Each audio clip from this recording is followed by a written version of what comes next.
বিয়েতে সব থেকে বেশি মজা হয় গায়ে হলুদে। সিয়ামের গায়ে হলুদে ফাটাফাটি আনন্দ করেছি আমরা, নাচ গান দেখেছি, হলুদ পরিয়ে দিয়েছি, আমরা নিজেরাও অনেক বেশি আনন্দ করেছি। তবে যে ঠাটা পড়া শীত ছিল তার মধ্যে একটু কষ্টই হয়েছে বলতে পারেন। তাই হলুদের ভিডিও সম্পূর্ণ করতে সেকেন্ড পার্ট নিয়ে চলে আসলাম আপনাদের সামনে। হ্যালো এভরিওয়ান, আসসালামু আলাইকুম সবাইকে। শুরুই করলাম আমাদের দুই কাপলের রোমান্টিক ভিডিও দিয়ে। কেউ মাশাআল্লাহ বলতে একেবারেই ভুলবেন না, সবাই সবার মতো অনেক সুন্দর, তাই না? এর মধ্যে আমরা নতুন বরের সাথেও ভিডিও করে নিলাম, আর এইদিকে আমি টিকটক করব বলে আমার পার্টনার আমাকে টিকটক করে দিচ্ছিল।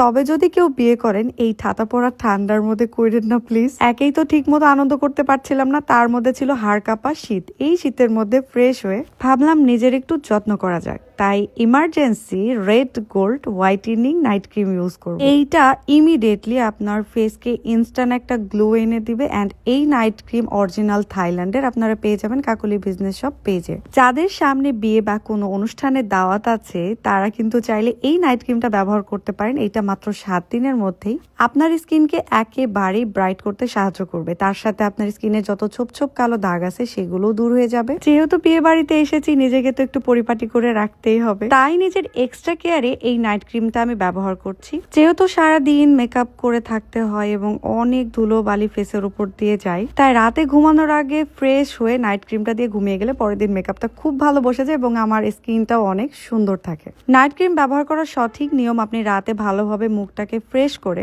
এইভাবে নাইট ক্রিমটা ব্যবহার করে ঘুমিয়ে যাবেন। ব্যাস, পরের দিনে সকালবেলা ঘুম থেকে উঠেই ওয়াশ করে নেবেন। তারপরও দেখতে পাবেন আপনারা ম্যাজিক। আর বিয়েতে আপনারা অনেকেই বলছিলেন সিয়ামের বোন কোথায়, মানে লিমা আপু। এই যে লিমা আপু খুব সুন্দর করে সেজেছে মাশাআল্লাহ। আর এই যে আমাদের বর, মানে যার বিয়ে। আর আপনারা অনেকেই বলতেছেন বাকি পরিবারের লোকজন কোথায়। সবাই তো আসলে ক্যামেরার সামনে আসতে চায় না বা ক্যামেরা শাই, যার জন্য হয়তো বা আপনারা দেখতে পাচ্ছেন না। কিন্তু এই পুরো প্রোগ্রামটাই পরিবারদের নিয়েই হয়েছে। বিশেষ করে সবাই সবার মতো অনেক এনজয় করেছে। বরবউয়ের হলুদে আরো একটা সুন্দর মুহূর্ত ছিল এন্ট্রি। কয়েকভাবেই বরবউয়ের এন্ট্রিটা আমরা নিয়েছি, যেটা বেস্ট হয় আর কি। তো ফটোগ্রাফার আমাদের শিখিয়ে দিচ্ছিল কিভাবে নিতে হবে। এখন আমার ভিডিও দেখে অনেকেই ভেবেছেন বরবউয়ের এন্ট্রিটা আমি নষ্ট করে দিয়েছি। আপনারাই দেখেন, ফটোগ্রাফার আমাদের শিখিয়ে দিচ্ছিল আমরা ঠিক কিভাবে এই এন্ট্রিটা নেব। আসলে নিজের স্পেশাল মুহূর্তগুলো ক্যাপচার করে রাখার ফিলিংসটা আমরা বুঝি, আর এইটা কেনই বা আমরা নষ্ট করব বলেন। আপনারা হয়তো ভিডিও দেখছেন, কিন্তু আমরা তো সামনাসামনি ছিলাম।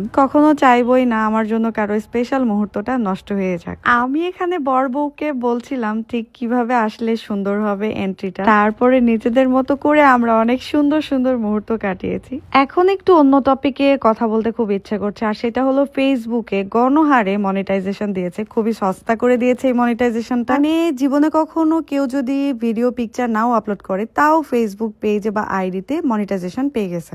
এখন প্রবলেমটা সবাই মনিটাইজেশন পাইছে এইটা না, প্রবলেম হলো পিকচারে, স্টোরিতে, পোস্টে সবকিছুতেই যেহেতু ফেসবুক ইনকাম দিচ্ছে, তাই কিছু মানুষ আছে যারা এটার খুবই অপব্যবহার করছে। কারো কারো ভিডিও থেকে, বিশেষ করে যাদের ফেস একটু পরিচিত, তাদের পিকচার বা ভিডিও থেকে স্ক্রিনশট নিয়ে যা ইচ্ছা তাই নিজের মতো করে মন গড়া কথা দিয়ে বানিয়ে পোস্ট করছে, যেই বলা কথা বা পোস্টের কোনো ভিত্তিই নেই। আর যেহেতু এই সবকিছু থেকে ইনকাম আছে, তাই শুধুমাত্র কিছু ভিউ এর জন্য যা ইচ্ছা তাই বলে পোস্ট করছে।